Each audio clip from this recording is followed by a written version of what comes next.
Welcome to our Saturday Simulcast. Neubert, Tom Dienhart join me. I want to thank the Union Club Hotel at Purdue. It's the Travel and Leisure World's Best Hotel in Indiana nominee. Voting is now open, so you can visit PurdueUnionClub.com and for more details and to show your Purdue pride. So thank them for all they're doing for us. And a lot of stuff going on campus, even at the end of this hopefully at the end of this pandemic. But was walking down on campus earlier this week, and the Union's got they're just about to start construction also on the Sweet Shop area. So that will be another thing to watch for here when you return to campus, hopefully in the fall for college football. Also want to remind folks that you can subscribe to GoldandBlack.com.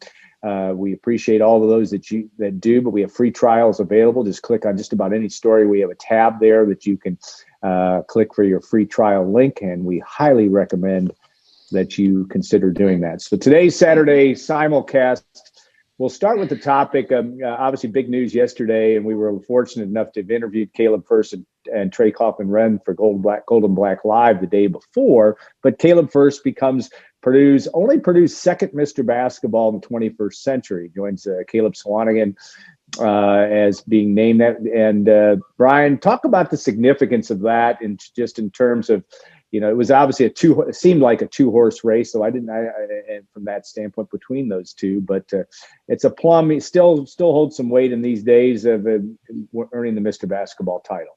Yeah, Purdue was winning the award regardless. It was either going to be Caleb Furst or Trey Kaufman-Renn. If you looked at it as a head-to-head competition between the two, which maybe wasn't necessarily the case. Trey Kaufman-Renn opened the season with an ankle injury. I think that held him back a little bit. That cost him a couple of showcase opportunities, affected him a little bit through the season, I think, as he got back into shape. But Caleb Furst had a great year. Caleb Furst had an unbelievable career. The thing about Caleb Furst is that his consistency is just off the charts. I know off the charts is probably a little bit of an outlandish term for a topic like consistency, but every time that kid goes out there, he produces. And just about every time that kid goes out there, he wins. And that's obviously more important than producing, although one leads to the other. Very deserving, obviously, and just very deserving. Sometimes that there's a sentiment out there sometimes that Central Indiana guys are going to have an advantage over the northern and southern parts of the state. But there wasn't really anybody in Central Indiana this year to be any sort of threat to those guys. And they were clearly the two best players in the state. In my opinion, they're the two best prospects in the state. They're both going to one of the in-state schools. I know people think that there's a bias against Purdue for Mr. Basketball, but if there is, it obviously didn't hurt either of these guys, although I'm not sure there was any other viable candidate here. So if those dark forces do exist, they didn't have much traction this particular year, because Caleb Furst and Trey Kaufman-Renn were clearly the two best players in the state and clearly the two forerunners for this award from day one. And it was only a matter of which one was going to win. And I don't think you could have argued with either of them. I think Caleb Furst probably maybe was a hair more deserving. As I mentioned before, Trey Kaufman-Renn had some circumstances here this year. But there should be no complaints about this award. Caleb Furst is a Mr. Basketball in every sense of the term, and good for him. And now it becomes a situation here, too, where perhaps Purdue can string two of these in a row together, because Fletcher Lawyer up in Fort Wayne as well is going to be a prime candidate next year, as will C.J. Gunn at Lawrence North and a number of other people. Brooks Barnheiser, who is his dad came to Purdue a long time ago, and obviously Lafayette Jeff was one of the top six. He's going to Northwestern, but it was pretty clear cut. And I know that I think it's Zach Osterman, or maybe it was Kyle Nedenreef, that had written stories about that Purdue IU bias, and there it may be that. It is interesting, Tom, and we'll look at a historical question, and Brian, you can certainly pipe in as well. The fact that it's the 12th Purdue Mr. Basketball, dating back to 1939. Only the third since you got Glenn Robinson in 91, Swanigan in 17, was it? And then you've got the first, but then you go back to Troy Lewis, Dan Palambizio, Kyle Macy. Purdue hasn't had all that many since the mid 70s, but it's still even from a historical perspective, Tom, a big award and does carry some weight in the state of Indiana. Still gets people's attention, I guess I should say. Oh yeah, I think it's cool. It's one of the neater, I guess, schoolboy honors. I think nationally, guys, has a lot of heft. Everybody nationally knows the reputation the state of Indiana has for basketball, high school basketball in particular, and Mr. Basketball, of course, being the top honor you can get. So I know a lot of states pass out this honor, but Indiana's Mr. Basketball always carries more heft because of, like I said, the history and the heritage and the notoriety of the sport within the state borders. And yeah, Alan, hard to believe there have been that few Mr. Basketballs to matriculate to West Lafayette the last, I guess, 25 years. Woody Austin was another one. Yeah, I forgot about him in '88. That's right. Remember, that was the year Sean Kemp was probably that's one of the most shocking Mr. Basketballs. That might have been behind the central Indiana bias there, because Woody from Richmond and Sean was from South Bend, right? So right.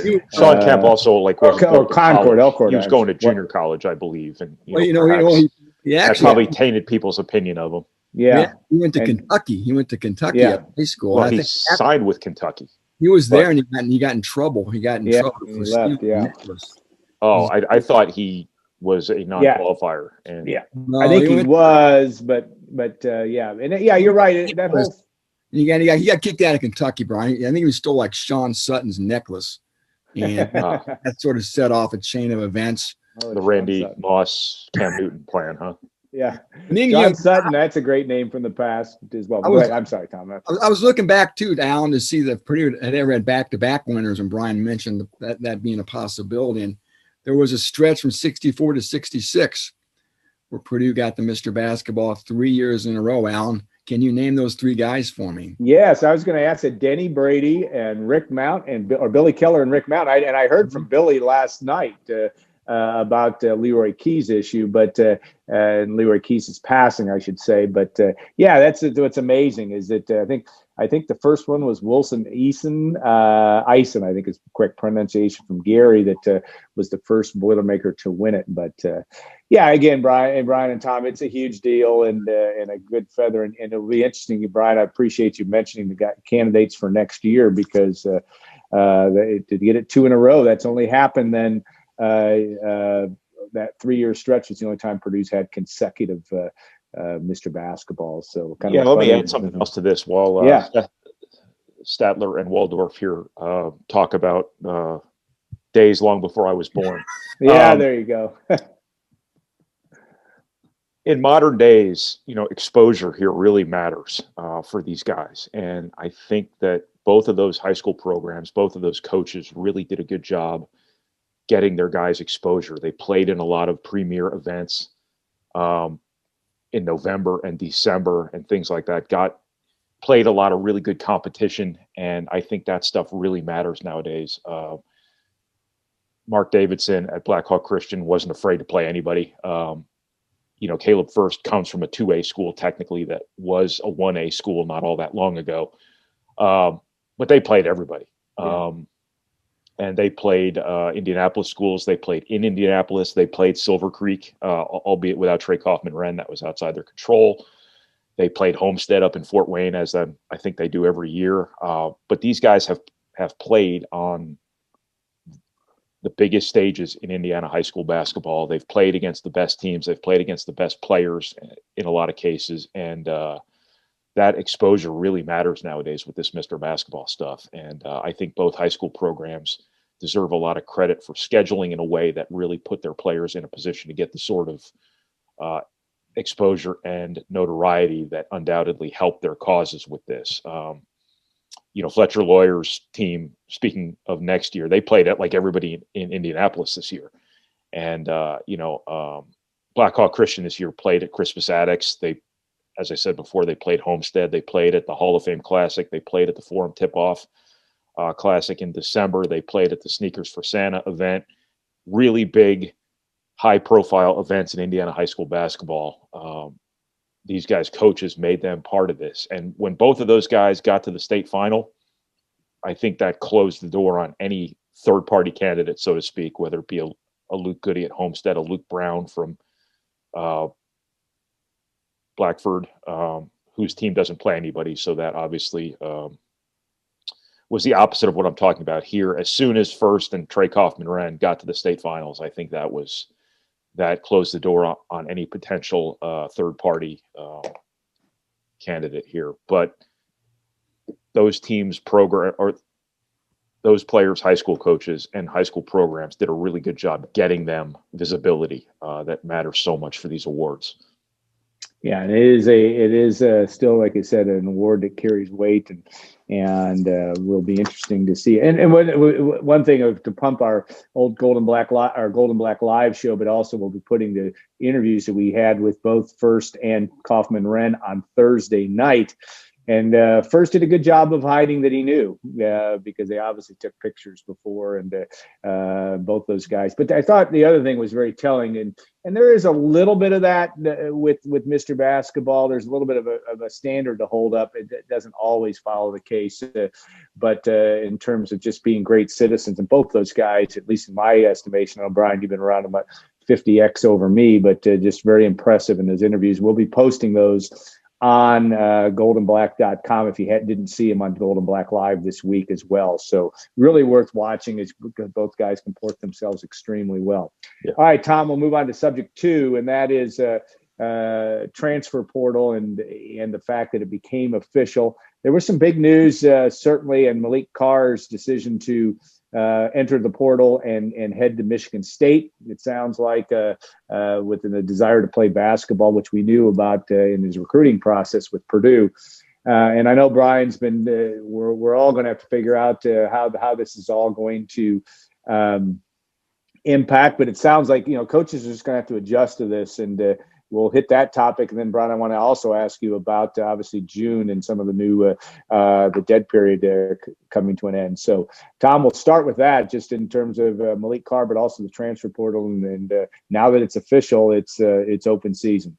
Yeah, it's a brand new age. Brian's written and talked about it a lot. We've all read about it a lot. Depending on who you talk to, the sky's falling.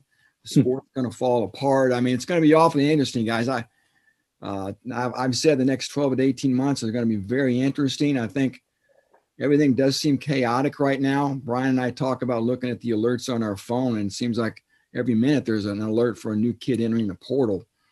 And I guess I have a way of at least I'm hoping that this will sort itself out over time.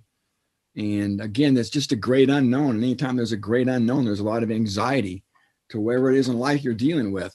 And I think that's where we're at right now with the transfer portal. And yes, it's different and new. Is it necessarily bad? I guess I can't say for sure right now, but boy, it's going to change roster management for these coaches, and in both sports and every sport for that matter, moving forward dramatically. We could have an entire show just talking about how recruiting is going to change, how building rosters is going to change, because it's very profound now, guys. Is this good? Is it bad? I don't know, but I've always been a guy who sides more on the side of the players and what's best for them. You know what, guys? If they make a bad decision, they make a bad decision. That's part of growing up. And again, that's just my view. I don't want to get up on a tangent, but the Maliq Carr situation, fellas, he wants to play both sports. From what I'm told, and the possibility of him realistically joining the Purdue basketball team certainly doesn't sound like it was great. And it sounds like whatever he's hearing from East Lansing, he thinks he has a better opportunity to go back to his home state and to try to do both there. Now, will that happen with Tom Izzo and Mel Tucker? I don't know. I guess I have my doubts, but you hate losing a 4-star recruit with the potential of a guy like Maliq Carr, but I still think, and I've written this, there's plenty of still good options at wideout for Purdue. I mean, we all know the roll call of guys with David Bell and Milton Wright. Anthrop's back. A lot of good-looking youngsters. Colin Sullivan, the Abdur Rahman Yassin kid. I like that prospect a heck of a lot. So again, there's and don't forget about Mershawn Rice and TJ Sheffield, 2 redshirt sophomores who I think can make a big jump this year. So yes, losing Carr is disappointing, but no, it's not tragic for the program. And again, it's just, as Brian's said before, welcome to the new age of college athletics recruiting, guys. Brian, I wanted to ask, because you've seen Maliq Carr play basketball, and not to have a referendum on that, but it is an interesting development, and maybe it's timing. It's a number of reasons. It's chemistry on basketball teams. This year, there's no way that even if Carr was going to play basketball heading into the year, the way football went into December, the odds were stacked against him to try, and you know a lot more about whether that was even a possibility at Purdue. Well, I don't know if this is about next year. This was about this past season, but like, what the hell is Purdue supposed to do? There was a pandemic. Yeah. Like, were they supposed to bend over backwards mid-season to bring a football player into basketball's bubble just as Big Ten play started? You're really going to jeopardize basically jeopardize your season by doing that. I know the recruiting process is what it is, and there's a lot of things that are said that aren't always meant, but like, Purdue has a top 10 team next year. Do you think they're dying to bend over backwards to onboard a football player in December when he's a 4, basically, in basketball? I think he's a good basketball player. I think he would be a guy who would be a really good freebie. I mean, if he checked his ego at the door and just wanted to be part of the team, help however he could, there could be some value there, because I think he has some ability. He plays hard. He's a tough kid, from what I've seen anyway. But, like, is he going to play over Mason Gillis? No. Is he going to play over Trey Kaufman-Wren? No. Is he going to play over Caleb Furst? No. That might be as simple as it is. Now, does he think he's going to go to Michigan State and all of a sudden Tom Izzo is going to say midway through the year, I know you haven't picked up a basketball in 4 months, but let's just stop everything we're doing and let's onboard the football player so he can play in Big Ten basketball games for us. You think that's going to happen? That's not going to happen. But it kind of is what it is. I don't know what happened with Purdue basketball. I know this was something that they were going to give him an opportunity, and I'd suspect that opportunity was still there in some way, shape, or form. I'm sure it was a situation where the two sides, it was made known to the player that, you can come out if you want, but here's the situation you'd be walking into. The grass is always greener, and no pun intended in this case. Green and white, yep. But my guess is this has a lot more to do with basketball or something other than basketball than it has to do with, because you have to get me to suspend disbelief to exponential levels that Tom Izzo is out there saying, you know what's going to make my team better next year? I want a guy who doesn't even play basketball primarily to join my team midway through the season, because that's going to be a big deal to us. This had everything to do, in my opinion, with football interests and whatnot, and possibly the fact that maybe had Michigan State had a different coaching staff out of high school when he came out of high school, perhaps he would have gone there instead, or perhaps somebody on that staff now has a connection to him that they kind of got to him. This is the reality of it. Look, Purdue has a kid go in the portal knowing exactly where he's going, as illustrated by the fact he put a do not contact tag on his portal entry. And he does so knowing he has a place at Michigan State on their football team on scholarship, and he knows he has a place on their basketball team, allegedly, as a walk-on. How does all that stuff get sorted out before a kid's even in the portal? Now, I'm not picking on Michigan State here, even though this checks every box for tampering, because this is going to be it. This is going to be how it works. I mean, there have been kids out there transferring in football who've known everything they need to know about Purdue. That's how it's going to work nowadays. It's going to be high school coaches. It's going to be AAU coaches. It's going to be parents talking to parents. It's going to be friends talking to friends. It's going to be kids at Michigan State or wherever it may be talking to former high school teammates at another school, whatever it might be. This is all going to be happening before the portal even tells us it's happening. So this is sort of the brave new world of college football and college basketball, but it's going to make a lot of people look bad, but it's going to just be the reality of it. And I think that, for every kid a Purdue loses to somebody, Purdue could take somebody from somebody else too. So this isn't, there aren't really going to be a lot of victims here, except for the mid majors and the low majors who are going to get absolutely destroyed by this, to the point where they might not even recruit good high school players as much anymore. I was talking to a mid major coach last week, and he was talking about how hesitant he has to be now when he sees a good player to even recruit the kid, because he knows that if he goes through all the trouble to get him, and then he comes to his program and he's everything that he expected him to be, what's going to happen? That kid after 1 year is going to put himself in the portal, and all the high majors are going to be all over the kid. And if he doesn't turn out the way that coach expected him to be, then he's stuck with him. So this is just going to be a fascinating new world order here in college football and college basketball. I didn't mean to use Maliq Carr as the face of this whole diatribe about everything going on right now, but it is pretty funny how all of this got sorted out before the kid's name was even in the portal, and he could legally communicate with anyone. Yeah. That's a telling thing from that standpoint. All right, a quick mention, and not that this is a quick topic, but I know Pat Fitzgerald, Northwestern's head coach, had tweeted about how he wasn't going to see his wife throughout the month of June. The dead period is now over. Brian, I'll start with you, but then we can come back to Tom, just in terms of it's going to be a nutty month for basketball and for football in the month of June just because of that. It's going to be the scene in Caddyshack where they let the caddies into the pool. Where they open the gate and they all run in and dive right into the water, and chaos ensues. Kids are going to be dying to make visits. Kids are going to be dying to come to camps on whatever campuses allow camps, things like that.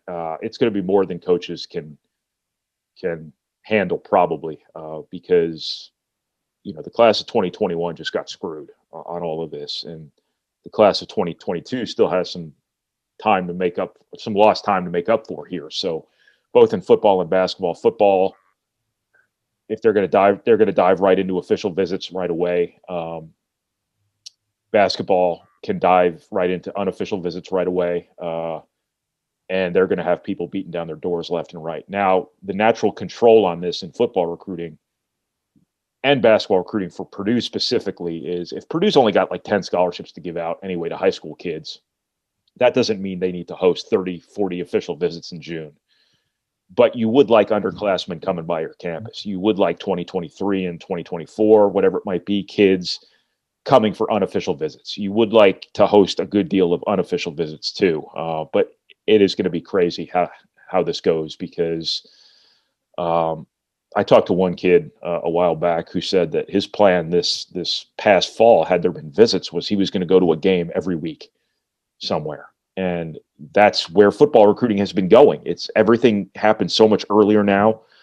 The junior year is really the new senior year. And these guys, whereas last year seniors lost their junior and senior year, essentially, these guys, lost the most important year of their recruitment. And now they're going to dive right into it, and they're going to need to make up for lost time. So these coaches are going to be absolutely consumed with recruiting come June, on both sides of the fence.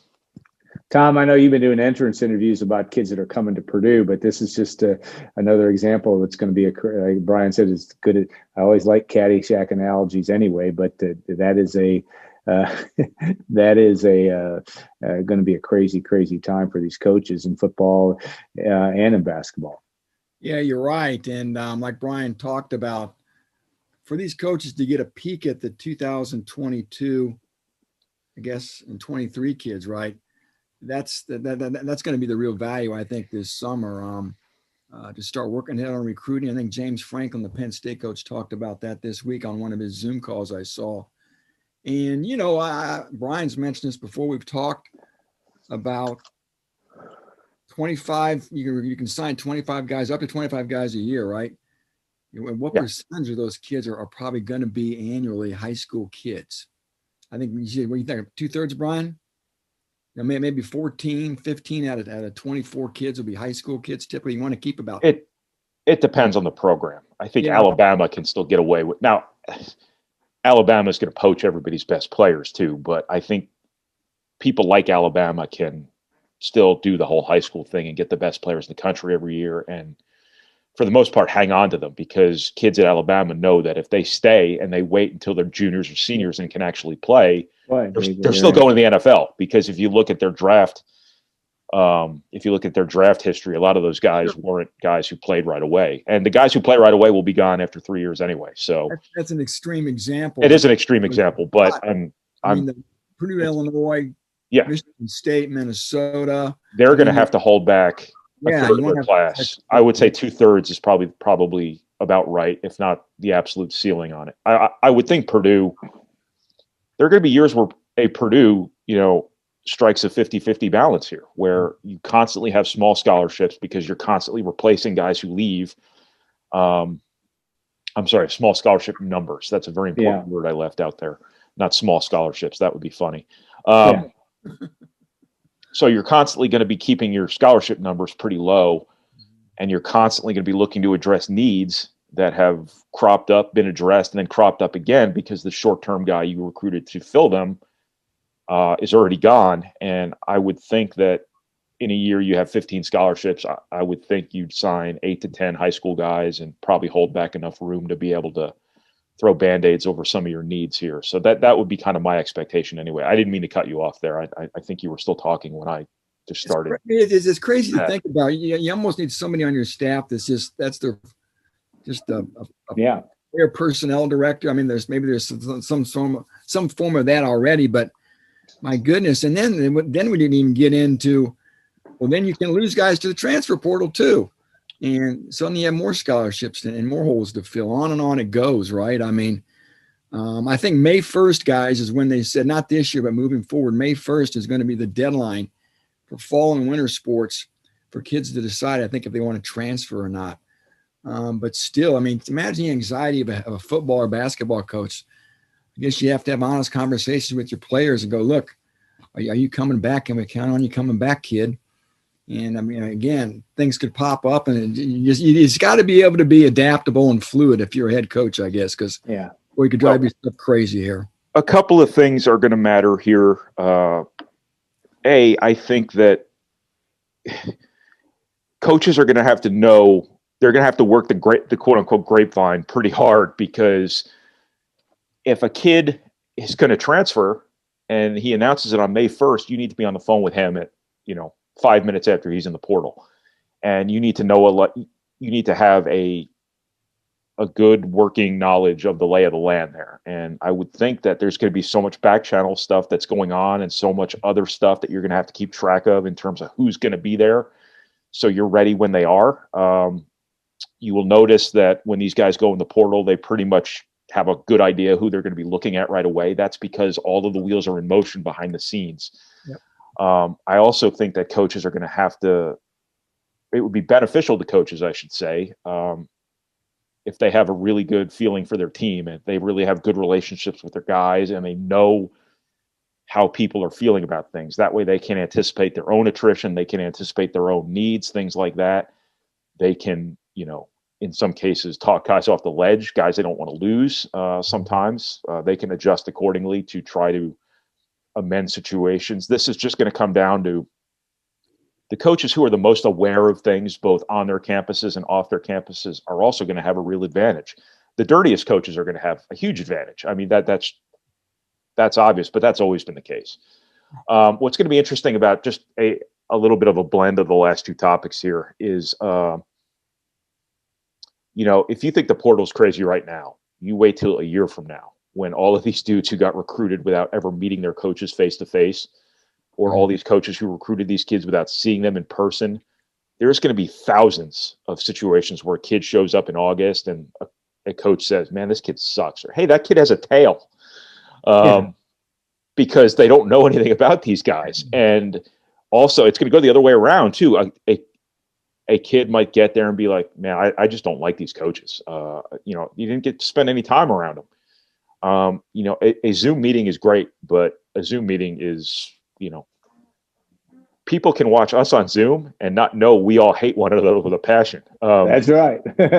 But it is going to be really interesting because the familiarity and the comfort level both sides of this are getting into here in football, much more so than basketball, because basketball, at least things occurred a little bit prior to, the zombie apocalypse. But I think football, you're going to see a lot of guys and a lot of coaches with a lot of buyer's remorse in about 6 months. And if you think the portal is, popping now, you wait till December 25th or so. Then it will be especially active. Let me say this real quick. It's Christmas, isn't it? Why did I pick out Christmas? I don't know. Yeah, I don't know. It's a good day. From everything I hear, I think there's going to be a lot of very disappointed people who entered the portal, maybe expecting some riches. They're going to land richly someplace. In this game of musical chairs, guys, I think from what I hear, there's going to be a lot of players without a chair. And from what I'm told too, if you jump in that portal and don't really know where you want to go or don't have something already set up, you're probably just going to drown in that portal. Yeah. So again, and throw college degrees away. I mean, it's nuts. Yeah, Go ahead, Brian. Great, but I tell you what, I got my seat at Purdue, or I got my seat at Northwestern. Do I really want to give up my seat?